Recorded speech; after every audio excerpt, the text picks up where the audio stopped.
हम बात करने वाले हैं प्रोनाउन के बारे में।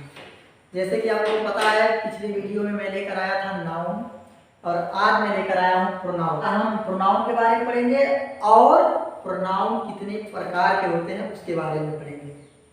तो दोस्तों, वीडियो शुरू करने से पहले मैं आप लोग से अनुरोध करता हूँ कि आप लोग मेरे चैनल को सब्सक्राइब कर दें और बेल आइकन को दबाना ना भूलें, क्योंकि आने वाले वीडियो आप लोग टाइम से पाते रहेंगे और आप लोगों को अच्छी जानकारियाँ प्राप्त होंगी।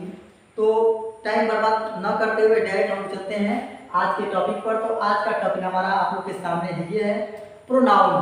प्रोनाउन का मतलब होता है सर्वनाम। सर्वनाम किसे कहते हैं? तो सर्वनाम उसे कहते हैं नाम के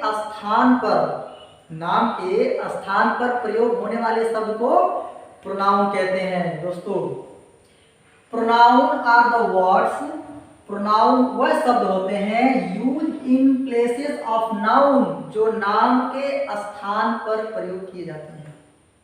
आर कॉल्ड प्रोनाउन, उन्हें हम प्रोनाउन कहते हैं। अब हमारा आता है how many kinds of pronoun. Pronoun कितने प्रकार के होते हैं? तो दोस्तों, प्रोनाउन बहुत सारे होते हैं। सबसे पहला है पर्सनल प्रोनाउन।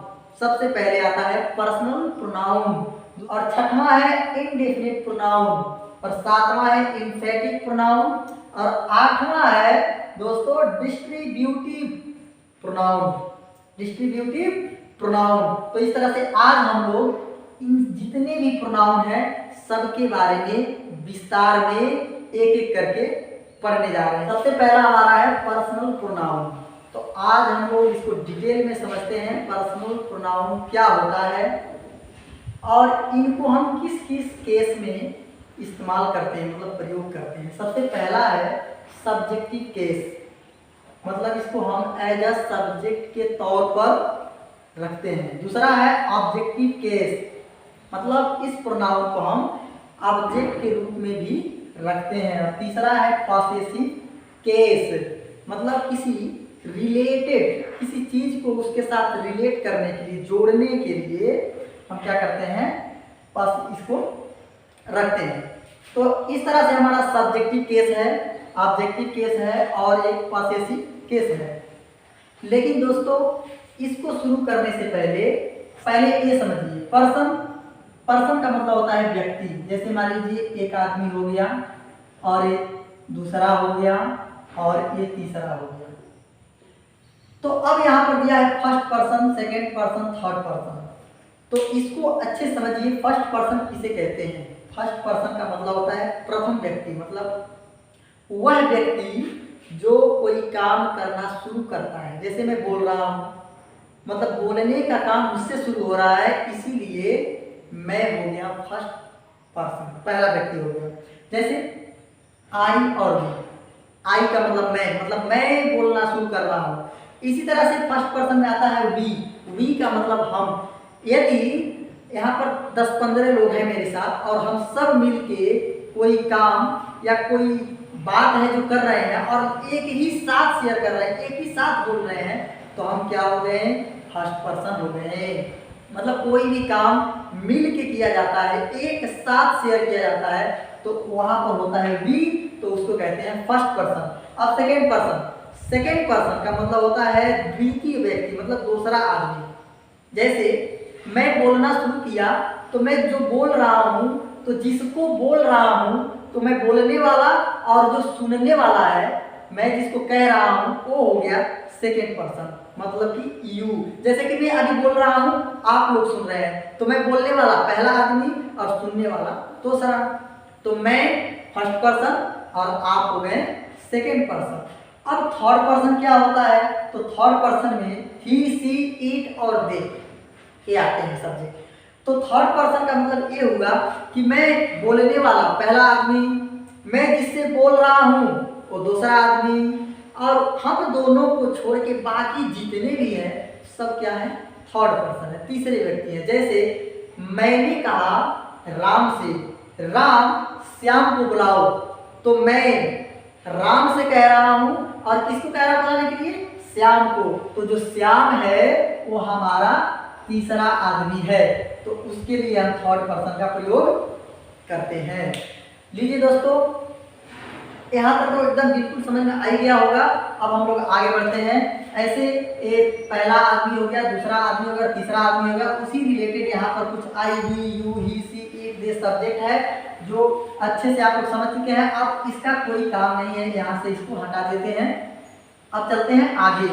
अब दिया है पर्सनल प्रोनाउन। पर्सनल प्रोनाउन, तो पर्सनल प्रोनाउन का प्रयोग हम 3 स्थान पर करते हैं। पहला है सब्जेक्टिव केस, मतलब एज अ सब्जेक्ट, दूसरा है objective case as a object, और तीसरा है पॉसेसिव केस। 3 फॉर्म में इसका प्रयोग किया जाता है। तो यहाँ दिया है I, we, you, he, she, it, they. इस तरह से हमारे 7 सब्जेक्ट होते हैं, और इनके अब जो ऑब्जेक्ट जो होते हैं कुछ इस प्रकार होते हैं। आई का ऑब्जेक्ट वी होता है, वी का ऑब्जेक्ट अस होता है, यू का ऑब्जेक्ट यू ही होता है क्योंकि ये अपने फॉर्म को नहीं बदलता है, ही का हिम होता है, सी का हर होता है, इट का इट ही होता है, और दे का देम होता है। इस तरह से इसका ऑब्जेक्ट होता है। अब इसका पॉसेसिव केस क्या होता है, जिसको हम कहते हैं पॉसेसिव प्रोनाउन भी कहते हैं। आई का माई, आई का माइन दोनों होता है, और वी का आवर भी होता है, आवर्स भी होता है, यू का योर भी होता है और योर्स भी होता है, ही का हिज होता है, सी का हर भी होता है, हॉर्स भी होता है, ईट का इट्स होता है, दे का दियर और दे का दियर्स भी होता है। इस तरह से इसके पास यहाँ पर कुछ एग्जाम्पल है। अब हम लोग क्या करेंगे, एग्जाम्पल के माध्यम से समझेंगे कि यहाँ पर सब्जेक्टिव कौन है, ऑब्जेक्टिव कौन है और पॉसेसिव कौन है, और एक एग्जाम्पल है। अब इतना अगर अच्छे से हम लोग बनाना जान गए इसमें से प्रोनाउन, अब यहाँ से समझते हैं कि मैं, मुझे, मेरा, हम, हमें, हमारा, तुम, तुम्हारी, तुम्हारा, आप, वह, उसे, उसने, यह, इसे, इसका, वे, उन्हें, उनका। ये जो हिंदी का शब्द है, ये जब भी हम लोग ट्रांसलेट करते हैं या जब भी हम लोग कुछ पढ़ते हैं तो वहाँ पर बड़ा कंफ्यूज करता है कि कब किसको पढ़ेंगे और कब किसको लिखेंगे। ये समस्या आज इस वीडियो में क्लियर होने वाली है। आज आप लोग पूरे डिटेल में समझ जाएंगे कि किसका प्रयोग किस कंडीशन में, किस अवस्था में किया जाता है। तो सबसे पहले यहाँ पर दिया है आई। आई का मतलब मैं, मुझे, मेरा। मैं कहाँ लगाते हैं, मुझे कहाँ लगाते हैं, मेरा कहाँ लगाते हैं। अगर कोई हिंदी का शब्द, अगर कोई सेंटेंस अगर आया है, जैसे मैं एक विद्यार्थी हूँ, मैं एक विद्यार्थी हूँ, जैसे मुझे पैसे दो, और इस तरह से मेरा देश महान है। जैसे मान लीजिए 3 सेंटेंस मैंने लिख दिया। पहला लिखा मैं एक विद्यार्थी हूँ, दूसरा मुझे पैसे दो, तीसरा मेरा देश महान है।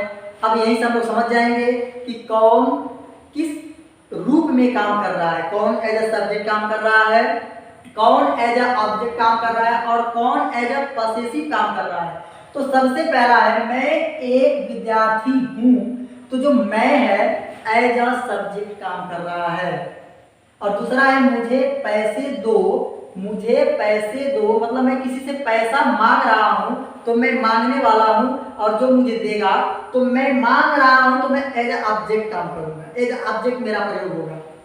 मेरा देश महान है, मेरा देश महान है, तो यहाँ पर बात हो रहा है देश का, किसके, मेरा। मतलब ये जो मेरा शब्द है देश के साथ क्या है, रिलेटेड है, मतलब उसके साथ जुड़ा हुआ है।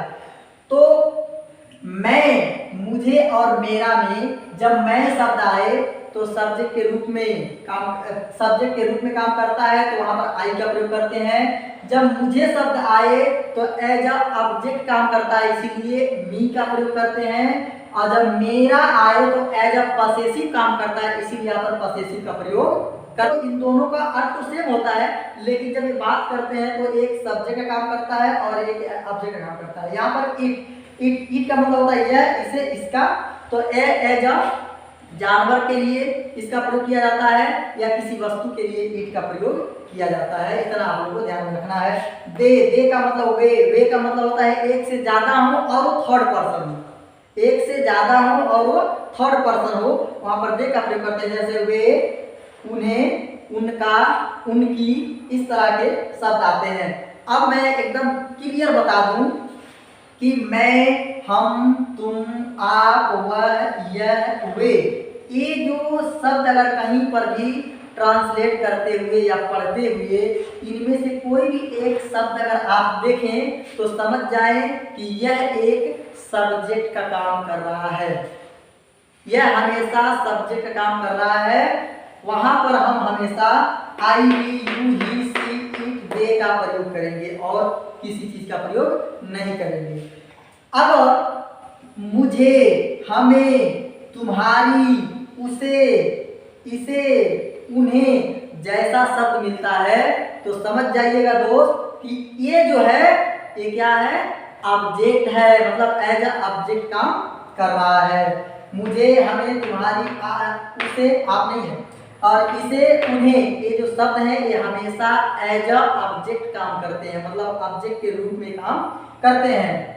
और तीसरा है मेरा, हमारा, तुम्हारा, उसने, इसका, उनका, ये सब जितने भी होते हैं ये क्या करते हैं दोस्तों, ये हमेशा एज अ पॉसेसिव केस में काम करते हैं। जैसे हम लोग अपना शब्द भी कहते हैं। जैसे मैं अपने मामा के घर जा रहा हूँ, तो मामा के घर जा रहा हूँ किसके, अपने, तो जो अपना शब्द है उसको हम पॉसेसिव केस कहते हैं। तो वहां पर हम इनका प्रयोग करते हैं। तो इनमें से कोई भी एक वर्ड मिलता है तो समझ जाइएगा कि मुझे पॉसेसिव प्रयोग करना है। और यहाँ पर मैं सबसे पहले लिखवाई दिया था सब्जेक्ट, ऑब्जेक्ट और पॉसेसिव। तो पॉसेसिव में जो था my, mine, your, yours, his, him, her, him her का ऑब्जेक्ट हो गया, हीज, हर, उसके बाद और भी डियर था, डियर्स था, तो ये सब क्या है, पॉसेसिव केस है। और ऑब्जेक्ट में क्या होता है, मी, अस, यू, और उसके बाद इट होता है, देम होता है, ये सब क्या है, ऑब्जेक्ट है। और उसके बाद I, we, you, he, she, it, they, noun, noun भी आता है दोस्तों, एक तरह से नाउन भी रहता है उसमें। जैसे यहाँ पर राम एज ए नाउन काम कर रहा है, नाम है। तो इस तरह से दोस्तों सब्जेक्ट और ऑब्जेक्ट और पॉसेसिव में क्या अंतर होता है, कैसे पहचानते हैं, इतना समझ में आ गया होगा।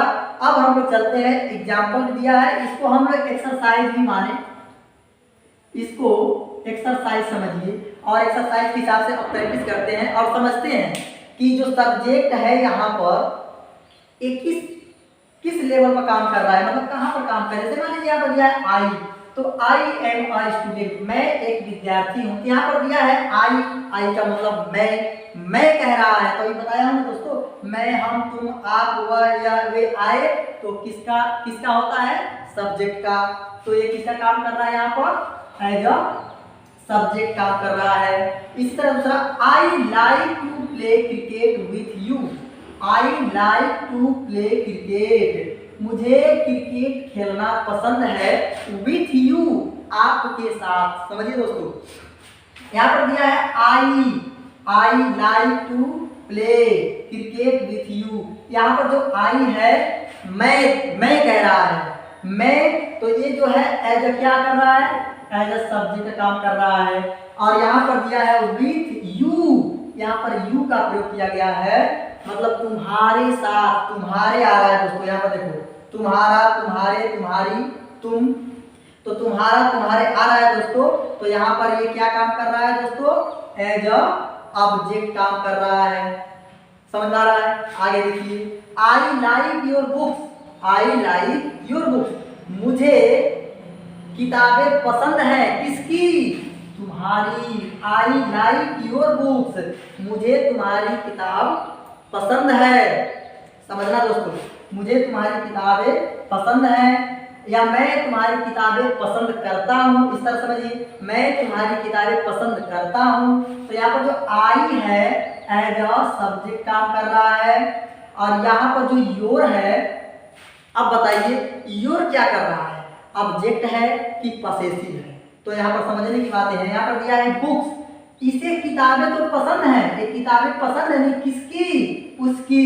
तो ये जो योर शब्द है इस किताब के साथ क्या हुआ है, जुड़ा हुआ है। तो अभी मैं बताया हूं कि जो यदि कोई नाम कोई प्रोनाउन अगर किसी दूसरे के साथ में जुड़ा हुआ है तो हमेशा एज अ पॉसेसिव काम करता है। तो यहाँ पर ये योर जो शब्द है जो बुक्स के साथ में जुड़ा हुआ है, योर बुक्स मतलब तुम्हारी किताबें। तो जो योर शब्द है ये तुम्हारा कह रहा है, तुम्हारी कह रहा है, यहाँ पर दिया है। तो जो थर्ड वाला जो ये पार्ट है ये सब किसके बारे में बताता है, पॉसेसिव के बारे में बताता है दोस्तों। तो ये क्या हो गया हमारा, पॉसेसिव हो गया, पॉसेसिव हो गया। इसी तरह से आगे देखिए, she help me to get out, she help me, वो मेरी सहयोग करती है, टू गेट आउट, बाहर निकालने में, वह मेरी बाहर निकालने में सहयोग करती है। दोस्तों समझना, शी हेल्प मी मतलब यही तक एक सेंटेंस खत्म हो जा रहा है। ये सब्जेक्ट है, ये वर्ब है, ऑब्जेक्ट है, सब्जेक्ट वर्ब ऑब्जेक्ट, एक सेंटेंस बन गया। अब इसमें जो शी है एज अ सब्जेक्ट काम कर रहा है और ये जो मी है मुझे कह रहा है। तो अभी बताया हूं दोस्तों, मुझे आए तो ऑब्जेक्ट होता है, मैं आए तो सब्जेक्ट होता है, मेरा आए तो पॉसेसिव होता है, अभी बताया हूं। तो यहाँ पर मी कह रहा है, इसका मतलब मी का मतलब मुझे कह रहा है, तो मुझे मतलब ये एज अ ऑब्जेक्ट काम कर रहा है। टू गेट आउट, बाहर निकालने में। अब इसको समझा जाए, Ram is playing with his friends, Ram is playing, Ram खेल रहा है, विथ हिज फ्रेंड्स मतलब अपने दोस्तों के साथ। राम तो खेल रहा है लेकिन किसके साथ खेल रहा है, दोस्तों के। किसके, तो अपने दोस्तों के। तो यहाँ पर हिज अपना दिया है, हिज मतलब हुआ है उसे, उसने अपने में इसमें बहुत कुछ आएंगे। तो ये जो हिज है ये फ्रेंड्स के साथ में क्या हुआ है, जुड़ा हुआ है, इसीलिए क्या है, एज अ पॉसेसिव काम कर रहा है दोस्तों, एज अ पॉसेसिव काम कर रहा है। तो अब यहाँ पर 5 एग्जाम्पल थे और पांचों में हमने समझ लिया कि सब्जेक्ट कहाँ पर काम करता है, ऑब्जेक्ट कहाँ पर काम करता है और पॉसेसिव कहाँ पर काम करता है। तो लीजिए अब आगे बढ़ते हैं। अभी हमारा पहला क्लियर हुआ है पार्ट ऑफ स्पीच का, जो हम लोग प्रोनाउन दूसरा पार्ट पढ़ रहे हैं प्रोनाउन। इससे पहले के वीडियो में नाउन पढ़ा दिया हूँ, आज हम लोग पढ़ रहे हैं प्रोनाउन। और प्रोनाउन का ये जो पहला था पर्सनल प्रोनाउन जो हमने डिटेल में समझा। अब हम लोग आगे बढ़ते हैं। तो देखिए दोस्तों, इंट्रोगेटिव प्रोनाउन। अभी इससे पहले हमने क्या पढ़ा, पर्सनल प्रोनाउन। और पर्सनल प्रोनाउन के बारे में उसमें क्या क्या यूजेस होते हैं, सब्जेक्ट केस क्या होता है, ऑब्जेक्ट केस क्या होता है, पॉसेसिव केस क्या होता है, उसको कैसे पहचानते हैं। हिंदी में भी समझे आप लोग और अंग्रेजी में भी समझाए एग्जाम्पल के माध्यम से। अब हम लोग आगे बढ़ रहे हैं। यहाँ पर दिया है इंट्रोगेटिव प्रोनाउन। इंट्रोगेटिव प्रोनाउन क्या है, तो इंट्रोगेटिव प्रोनाउन का प्रयोग हमेशा किसी दूसरे से क्वेश्चन करने के लिए किया जाता है। जैसे what, which, whom, whatever, wherever, why, when, it. जैसे व्हाट इज योर नेम, तो मैंने क्वेश्चन किया किसी दूसरे से, उसमें मैंने लगाया व्हाट क्या है, इंट्रोगेटिव प्रोनाउन है। तो इस तरह से इंट्रोगेटिव प्रोनाउन का प्रयोग क्वेश्चन करने के लिए किया जाता है और इस तरह के उसके वर्ड होते हैं, what, which, whom, whatever, wherever, why, when, it. अब इसी तरह से हम चलते हैं दोस्तों तीसरे काइंड की तरफ। तीसरा हमारा है डेमोन्स्ट्रेटिव प्रोनाउन। डेमोन्स्ट्रेटिव प्रोनाउन क्या है, तो डेमोन्स्ट्रेटिव प्रोनाउन का प्रयोग हम जब बात करते हैं तो बात करते समय संकेत करने के लिए, हम संकेत करने के लिए जिस शब्द का प्रयोग करते हैं उसी कहते हैं डेमोन्स्ट्रेटिव प्रोनाउन। जैसे हमने बात किया किसी घर का, तो घर के बारे में बात करें तो क्या कहेंगे, this is a house, that is a house. अगर हम 2-4 बच्चों के बारे में बात कर रहे हैं जो थोड़ा दूरी में है, तो हम जब बात करेंगे तो हम क्या करेंगे, वहां पर संकेत करेंगे। संकेत कैसे करेंगे, those are boys, those are boys. अगर पास में है, ज्यादा है, तो दीज आर बॉयज। तो कहने का मतलब ये है कि दिस, दैट, दीज और दोज, इस तरह से ये 4 डेमोन्स्ट्रेटिव प्रोनाउन होते हैं। और एक और होता है सच, सच का मतलब होता है जैसे।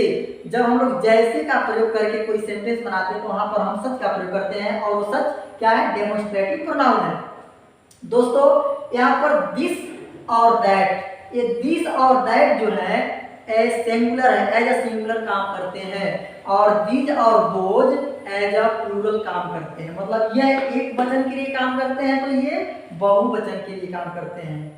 अगर ऐसे भी नहीं समझ आ रहा है तो सिंपल समझिए, ये जो दोनों हैं ये एक के लिए काम करते हैं, तो ये दोनों एक से ज्यादा के लिए काम करते हैं। अब इसी तरह से हमारा आएगा चौथा काइंड, रिफ्लेक्सिव प्रोनाउन। अब दोस्तों यहाँ पर दिया है रिफ्लेक्सिव प्रोनाउन और यहाँ पर दिया है इंफेटिव प्रोनाउन। अब कहेंगे कि दोनों जगह सेम सेम दिया है तो कैसे पहचानेंगे किसको हम रिफ्लेक्सिव प्रोनाउन कहेंगे और किसको हम इंफेटिव प्रोनाउन कहेंगे? तो दोस्तों यहाँ पर reflexive pronoun my self, your self, him self, her self, etc. और भी होते हैं, देम सेल्फ होता है, बहुत सारे होते हैं, योर सेल्फ होता है, योर सेल्फ होता है। तो ये जो है, ये जो वर्ड है ये स्वयं के लिए प्रयोग किया था, खुद ही। जैसे मान लीजिए आपने कोई काम किया और काम खुद ही किया तो वहां पर हम लोग रिफ्लेक्सिव प्रोनाउन का प्रयोग करते हैं। जैसे आई cut my nail, I cut my nail my self, मतलब मैंने अपना नाखून स्वयं ही काटा, मतलब खुद ही काटा, मतलब किसी से कटवाया नहीं, खुद काटा। तो इस पोजीशन में हम क्या करते हैं? रिफ्लेक्सिव प्रोनाउन का प्रयोग करते हैं। इसी तरह से दूसरा है रिलेटिव प्रोनाउन। जब हम यहाँ पर आएंगे दोस्तों, जब यहाँ पर आएंगे तो हम इसको और इसको कंपैरिजन करेंगे और देखेंगे कि यहाँ इसको कहाँ लगाते हैं और इसको कहाँ लगाते हैं, इस तरह से। तो अब हम चलते हैं पांचवें में, और पांचवा है रिलेटिव प्रोनाउन। रिलेटिव प्रोनाउन, तो रिलेटिव प्रोनाउन का मतलब ये होता है, ये क्या करता है? दो वर्ड को आपस में जोड़ता है, दो सेंटेंस को आपस में जोड़ता है। तो जो शब्द दो सेंटेंस को, दो शब्दों को आपस में जोड़ के एक सेंटेंस बनाता है उसको कहते हैं रिलेटिव प्रोनाउन। जैसे कि यहाँ पर दिया है who, which, where, when, whatever, that, etc और भी होते हैं। अब हु, जैसे मान लीजिए मैंने हु का प्रयोग करके एक एग्जाम्पल बनाया, तो आप लोग देखिएगा ये जो हु है कहाँ पर काम कर रहा है, और आगे मैं बताने वाला हूँ कि आखिर में यहाँ पर भी वही शब्द है और यहाँ पर भी वही शब्द है, तो इसमें और इसमें क्या अंतर है? तो दोनों में अंतर होता है दोस्तों। तो पहले हम एग्जाम्पल के बाद से इसको समझते हैं कि रिलेटिव प्रोनाउन होता क्या है, कहाँ लगाते हैं। तो हु जो शब्द है, अगर हु का प्रयोग करके हम कोई सेंटेंस बनाते हैं, तो जैसे a girl is playing a game in the field, a girl is playing game in the field, who is my sister, who is my sister।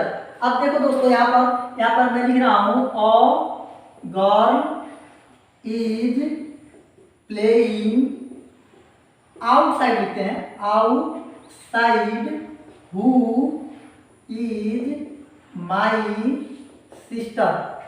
तो दोस्तों ध्यान से देखिएगा, अगर एक लड़की, और यहाँ पर दिया है अगर इज प्लेइंग आउटसाइड, यहाँ पर हमने हु का प्रयोग कर दिया है। तो हु का प्रयोग करके क्या कर रहे हैं? इस लड़की को इसके साथ जोड़ रहे हैं, इसके साथ जोड़ रहे हैं। अगर is playing outside who is my sister, एक लड़की जो बाहर खेल रही है, जो मेरी बहन है, जो मेरी बहन है। इस तरह से हु का प्रयोग करके दो सेंटेंस को आपस में जोड़ते हैं, तो वहां पर हम क्या करते हैं? रिलेटिव प्रोनाउन का प्रयोग करते हैं। तो इस तरह से ये समझ में आ गया होगा। जैसे एक और एग्जांपल देखिए, दैट आई नो, मैं जानता हूं, अब उसमें जोड़ दीजिए that I know that you are a thief, मैं जानता हूं कि तुम एक चोर हो। तो मतलब मैं जानता हूं तुम एक चोर हो, अब दोनों को जोड़ने के लिए बीच में क्या कर दिए हम लोग? दैट का प्रयोग कर दिए हैं। तो ये दैट हमारा क्या कर रहा है? दोनों सेंटेंस को जोड़ दे रहा है, जोड़ दिया तो क्या हो गया? रिलेटिव प्रोनाउन हो गया। इसी तरह दिया है इंडेफिनिट प्रोनाउन। तो दोस्तों यहाँ पर समझने की बात यह है, इंडेफिनिट कह रहा है, मतलब ये खुद एक क्लियर नहीं है कि ये क्या कहने वाला है। मतलब इनफिनिटिव प्रोनाउन कह रहा है कि मैं क्या कहूंगा मुझे ही नहीं मालूम है। कहने का मतलब ये है कि ये अनिश्चित होता है, इसमें कुछ भी आ सकता है। जैसे any, anyone, another, everybody, each, all, few, many, etc, मतलब कुछ भी डाल दे सकता है। तो इस प्रकार के जो वर्ड होते हैं उनको हम इनफिनिटिव प्रोनाउन कहते हैं, जो अपने आप में निश्चित नहीं होते हैं। जैसे any, I don't like any chocolate, I don't like any chocolate, मुझे कोई भी चॉकलेट पसंद नहीं है, मतलब एनी लगा दिया है उसमें। ये जो एनी है अनिश्चित की बात कर रहा है, फिक्स नहीं है। इस तरह से इंफेक्टिव प्रोनाउन, तो अभी मैं कहा था दोस्तों कि जब मैं इंफेक्टिव में आऊंगा तो ये रिफ्लेक्सिव प्रोनाउन और इंफेक्टिव प्रोनाउन में क्या डिफरेंस होते हैं इसके बारे में बताऊंगा। तो दोस्तों इसको हम समझ गए हैं अच्छे से कि अगर कोई काम स्वयं ही करते हो तो वहां पर रिफ्लेक्सिव प्रोनाउन का प्रयोग करते हैं, और इसका प्रयोग हमेशा सेंटेंस के अंत में होता है। याद रखिएगा, इसका प्रयोग हमेशा सेंटेंस के अंत में रहता है, लेकिन इंफेक्टिव का प्रयोग हमेशा सब्जेक्ट के बाद होता है, हमेशा सब्जेक्ट के बाद होता है। अब मैं दो एग्जाम्पल यहाँ पर समझा रहा हूं, ध्यान से देखिएगा।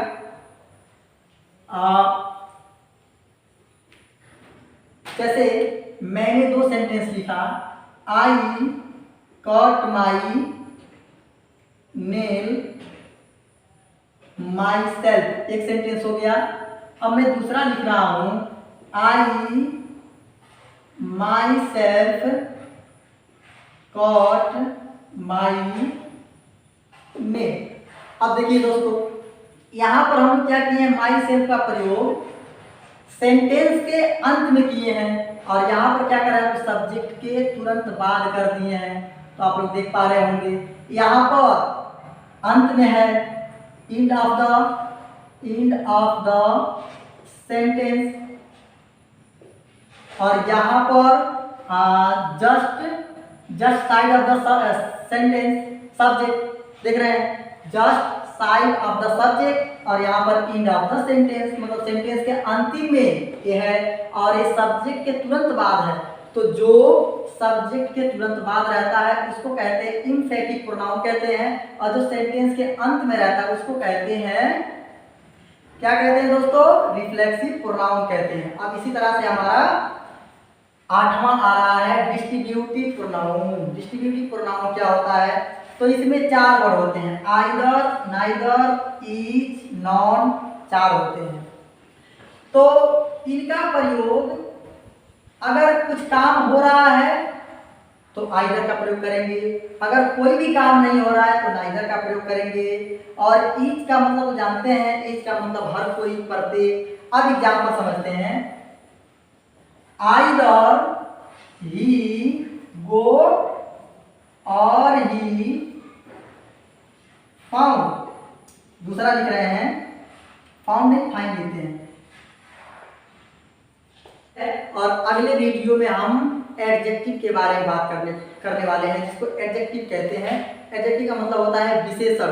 तो दोस्तों अगली वीडियो पाने के लिए नीचे दिए गए सब्सक्राइब बटन को दबा दीजिए, बेल आइकन को दबाना ना भूलिएगा, क्योंकि आने वाले नोटिफिकेशन आप समय से पाएंगे और उसमें भी बहुत सारी जानकारियां देने का प्रयास करेंगे।